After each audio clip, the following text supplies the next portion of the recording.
नमस्कार दोस्तों। आप सबका स्वागत है अपने YouTube चैनल बेस्ट स्टडी 2020 में। अगर आप किसी भी एग्जाम की तैयारी कर रहे हैं, चाहे यूपी पुलिस हो, शिक्षक भर्ती हो, एसएससी हो, एयरफोर्स हो, रेलवे, कोई भी एग्जाम हो, यह वीडियो आपके लिए महत्वपूर्ण होने वाली है। 5 नवंबर 2023 डेली करंट अफेयर से रिलेटेड सारे क्वेश्चन आपको इस वीडियो में मिल जाएंगे। इस वीडियो की पीडीएफ आपको डिस्क्रिप्शन बॉक्स में मिल जाएगा नीचे दिए गए लिंक से। अब हम अपने प्रश्न की ओर बढ़ते हैं। आज का हमारा पहला प्रश्न है, निम्नलिखित में से कौन एडेलग्यू हुरुन इंडिया पुरस्कार परोपकार सूची 2023 में शीर्ष पर है? तो बताइए दोस्तों, इसका आंसर क्या होगा? तो इसका आंसर है शिव नादर। अब हम अपने अगले पॉइंट की ओर बढ़ते हैं। सूची के अनुसार first IT company HCL technologies के फाउंडर और चेयरमैन शिव नादर हैं और वर्ष 2022 और 23 में कुल 2042 करोड़ रुपए दान किए। अब हम अगले पॉइंट की ओर बढ़ते हैं। दूसरे स्थान पर हैं विप्रो के संस्थापक अजीम प्रेमजी, वर्ष 2022-23 में कुल 1774 करोड़ रुपए दान किए। और तीसरे स्थान पर हैं रिलायंस इंडस्ट्रीज के चेयरमैन मुकेश अंबानी। इन्होंने वर्ष 2022-23 में कुल 376 करोड़ रुपए दान किए। अब हम अगले पॉइंट की ओर बढ़ते हैं। और सबसे युवा दानवीर जो हैं जीरोधा के संस्थापक निखिल कामथ, वर्ष 2022-23 में कुल 112 करोड़ रुपए दान किए और सूची में 12वें स्थान पर रहे हैं। और सर्वाधिक दान करने वाली महिला सूची में सामाजिक कार्यकर्ता रोहिणी नीलेकड़ी, वर्ष 2022-23 में कुल 170 करोड़ रुपए दान किए और सूची में 10वें स्थान पर रहे हैं। अब हम अपने अगले प्रश्न की ओर बढ़ते हैं। हमारा अगला प्रश्न है, हाल ही में केरल ज्योति पुरस्कार किसे प्रदान किया गया है? तो इसका आंसर है टी पद्मनाभन को। अब हम अपने अगले पॉइंट की ओर बढ़ते हैं। यह पुरस्कार मलयालम साहित्य के क्षेत्र में इनके योगदान के लिए प्रदान किया गया।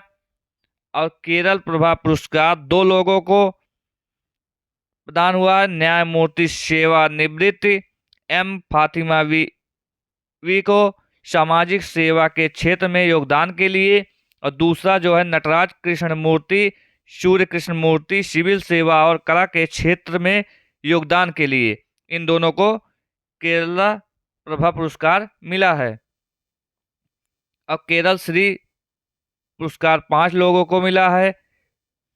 पुनालुर सोमराजन जो सामाजिक सेवा क्षेत्र में, पीबी गजाधरन को स्वास्थ्य क्षेत्र में, रवि डीजी को उद्योग और वाणिज्य क्षेत्र में, के एम चंद्रशेखर को सिविल सेवा क्षेत्र में और पंडित रमेश नारायण को कला संगीत क्षेत्र में। अब हम अगले पॉइंट की ओर बढ़ते हैं। केरल ज्योति पुरस्कार जो है केरल सरकार द्वारा दिए जाने वाला सर्वोच्च नागरिक सम्मान है। इसकी स्थापना 2021 में हुई और केरल राज्य पुरस्कार के तहत 3 पुरस्कार प्रदान किए जाते हैं, केरल ज्योति, केरल प्रभा और केरल श्री। केरल ज्योति सबसे बड़ा पुरस्कार है। अब हम अपने अगले प्रश्न की ओर बढ़ते हैं। हमारा अगला प्रश्न है, भारतीय निर्वाचन आयोग द्वारा तैयार किया गया इनोकोर सॉफ्टवेयर में इनोकोर का पूर्ण रूप क्या है? इसका आंसर है option number B, enabling communication on real time environment. अब हम अपने अगले पॉइंट की ओर बढ़ते हैं। यह सॉफ्टवेयर रिटर्निंग अधिकारियों को उम्मीदवार के नामांकन, मतदान गिनती परिणाम और डेटा प्रबंधन की प्रक्रिया हेतु एक सुविधा है। अब हम अगले पॉइंट की ओर बढ़ते हैं। भारतीय निर्वाचन जो आयोग होता है, भारत में राष्ट्रपति, उपराष्ट्रपति, राज्यसभा, लोकसभा, विधानसभा आदि के चुनाव के लिए एक स्वतंत्र निकाय है। इसका जो गठन हुआ था 26 जनवरी 1950 को हुआ था।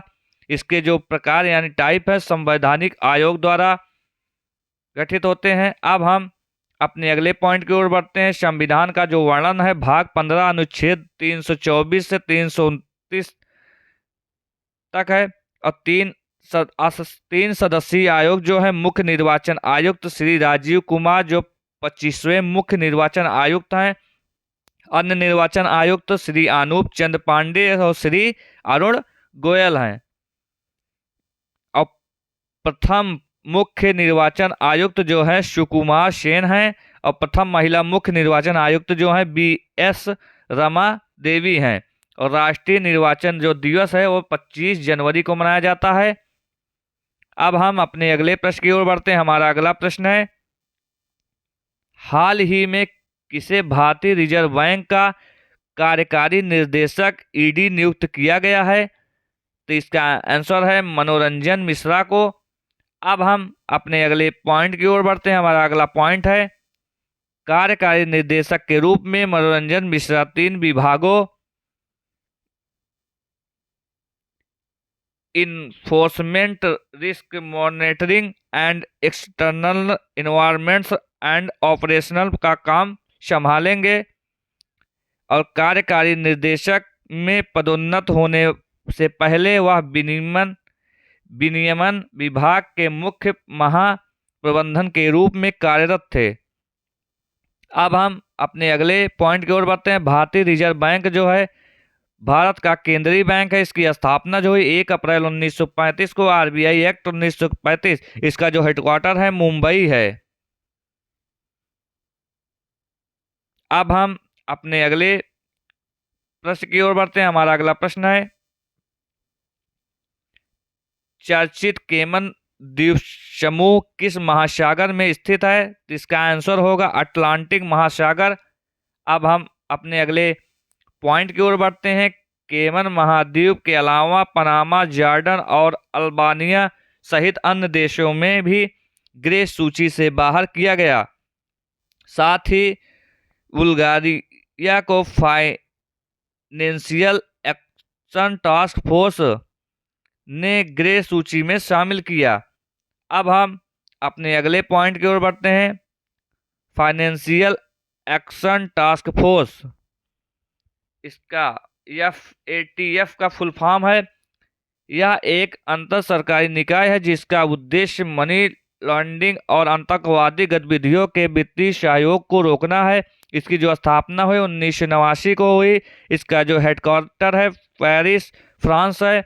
भारत 2010 से FATA का सदस्य है।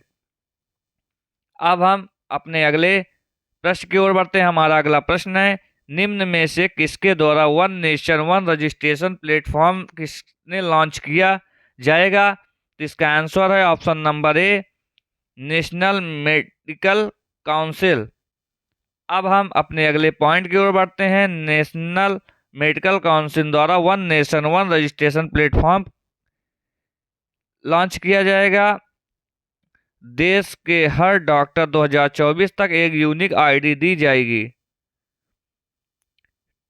डॉक्टर से संबंधित सभी डॉक्यूमेंट्स, कोर्स की ट्रेनिंग और उसके लाइसेंस के बारे में जानकारी मौजूद होगी।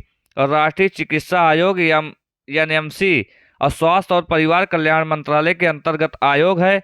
और राष्ट्रीय चिकित्सा आयोग ने 25 सितंबर 2020 को मेडिकल काउंसिल ऑफ इंडिया का स्थान लिया। अब हम अपने अगले प्रश्न की ओर बढ़ते हैं। हमारा अगला प्रश्न है, पद्मश्री विजेता लीला ओमचेरी का निधन हो गया, उनका संबंध किस क्षेत्र से था?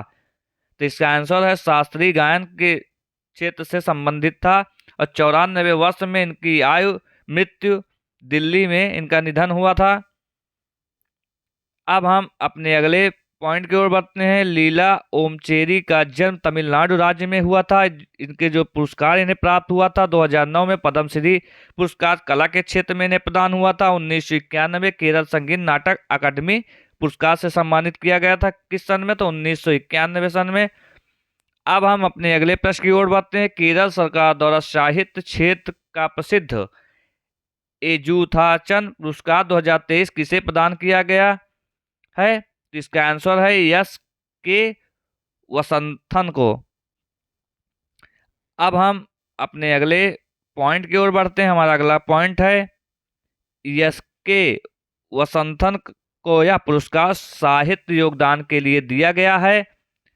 यस के वसंथन के प्रमुख जो रचनाएं हैं केरल संस्कार चरित्र, निघुडु और नम्मल नलंदना वाजिकल। अब हम अपने अगले प्रश्न की ओर बढ़ते हैं। हमारा अगला प्रश्न, आजादी के अमृत महोत्सव और मेरी माटी मेरा देश अभियान में कौन सा राज्य पहले स्थान पर रहा? तो इसका आंसर है गुजरात। हाल ही में आजादी का अमृत महोत्सव और मेरा माटी मेरा देश कार्यक्रम के शीर्ष राज्यों में केंद्र शासित प्रदेशों में मंत्रालयों को पुरस्कार किया गया। अब हम अगले पॉइंट की ओर बढ़ते हैं।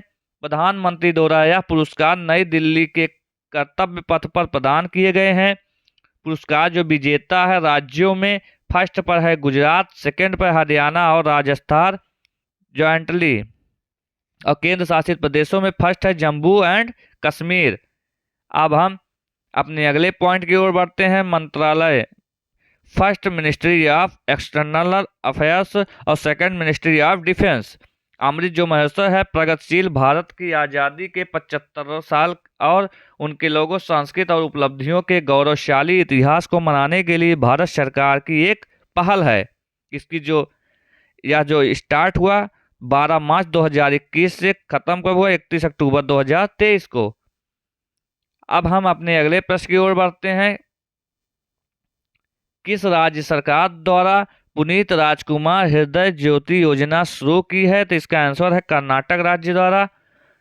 अब हम अगले पॉइंट की ओर बढ़ते हैं। युवाओं में हृदयघात के बढ़ते मामलों से निपटने और समय रहते गोल्डन आवर में उपचार उपलब्ध कराने के उद्देश्य से कर्नाटक सरकार ने डॉक्टर पुनीत राजकुमार हृदय ज्योति योजना शुरू की है।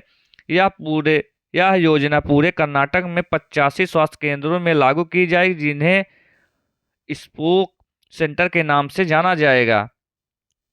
अब हम अगले पॉइंट की ओर बढ़ते हैं। कर्नाटक राज्य की अन्य योजनाएं जो हैं उसके बारे में जानते हैं, जैसे गृह लक्ष्मी योजनाएं, ये भी कर्नाटक राज्य की हैं। गृह ज्योति योजनाएं, युवा निधि योजनाएं, अन्य भाग्य योजनाएं और शक्ति योजनाएं, यह बहुत ही महत्वपूर्ण योजनाएं हैं जो कर्नाटक राज्य से संबंधित है।